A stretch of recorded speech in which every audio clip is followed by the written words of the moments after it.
ang pondo ng taong bayan ay ipinagkatiwala sa inyo dyan sa Kongreso. Amen. Hindi para ibulsa ninyo. Wala yun mga yan. Bigyan nyo ng dignidad yung institusyon ninyo, Wala- the House of wala nang Congress. dignidad sa ganun. Mahiya po kayo. Ano po tawag? Ano po ano pong kadalasang tawag ninyo sa inyo pagka naghihiring kayo, lagi nating naririnig? Your Honor! Your Honor! Your Honor na walang hiya!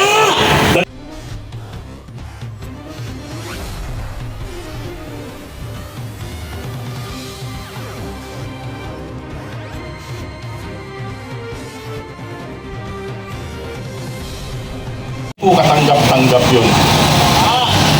Isa pa.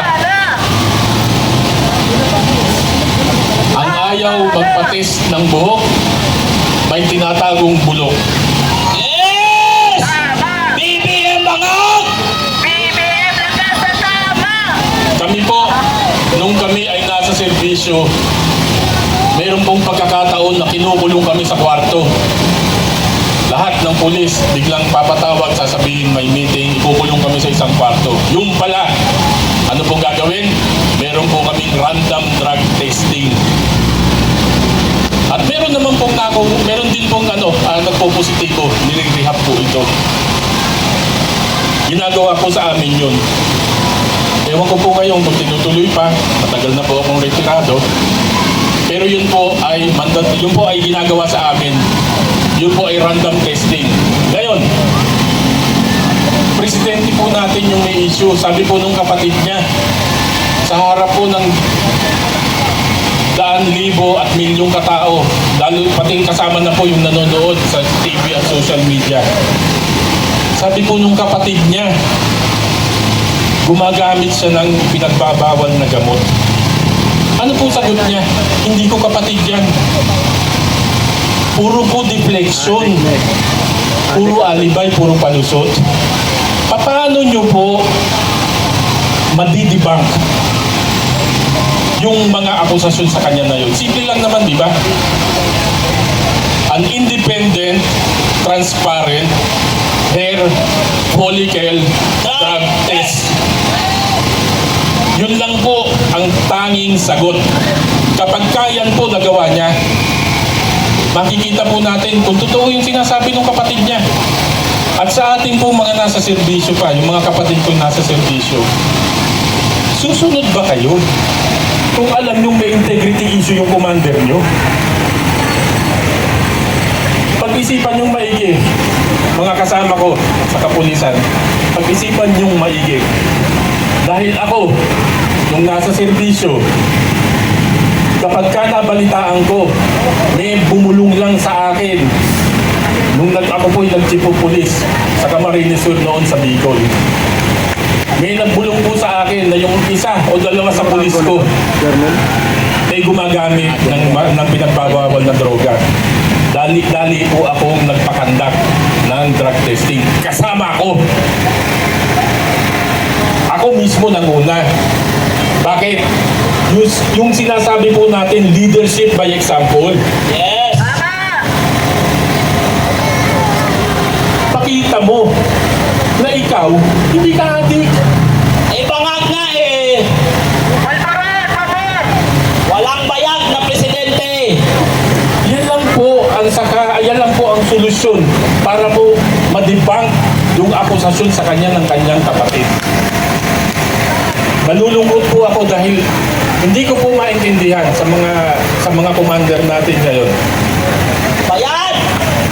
Sila! Hindi ko po maintindihan. Meron po kayong pagkakataon, yung tinatawag po namin sa serbisyo, yung pong bull session ni Commander's Time. Pwede nyo pong tanungin niya direkta. Sir, totoo ba yun? Eh bakit ayaw magpa-hair follicle drug test? Yun lang naman yung tanong natin eh. Totoo ba o hindi? Adik ka ba talaga o hindi? Adik! Kung hindi ka adik, patunayan mo. Independent, transparent, hair follicle drug test. At yan po, kung magagawa niya, ako po mismo, at nakita natin na siya po ay malinis. Ang condition natin is, ulitin ko po, independent, meaning to say, hindi po government, third party, transparent, meaning to say, kung pwede pong gawin ng live, si Congressman Pulong Duterte nga po, nag-live nung kinunan ng buhok, nagpa-drug test Napakadali lang naman po At kapag po napatunayan na malinis siya, hindi siya ate, ay ako po mismo, hihingi ng pasensya. Luluhod po ako dun sa Mimindiola. Luluhod ako sa kanya, hihingi ako ng tawad sa kanya. At hindi na ako magsasalita ulit. Ganun lang po kasimple para ilibang yung mga akusasyon sa kanya. At sa kahuli-hulihan, ito pong mga kongresista natin na lang dito ngayon. Sila, salot! Kayo po ang nangangalaga ng pondo ng bayan. Yung pong power of the purse ng gobyerno ay nasa sa inyo. Yan po ang ipinagkatiwala sa inyo ng taong bayan. Hindi po yan ibinigay sa inyo para ibulsa ninyo. Ulitin ko po, ang pondo ng taong bayan ay ipinagkatiwala sa inyo dyan sa Kongreso. Amen. Hindi para ibulsa ninyo. Wala yung mga yan. Bigyan nyo ng dignidad yung institusyon ninyo, the House of wala tayong Congress. dignidad sa ganun. Mahiya po kayo. Ano po tawag nyo? Ay, bulsa.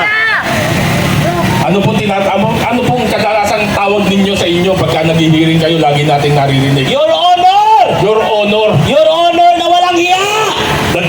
the gentleman from this province or that city. Ganyan po kayo dyan kung magtawagan. Sana po gawin yung makatotohanan. Huwag po kayong maging mga ipokrito. Ama!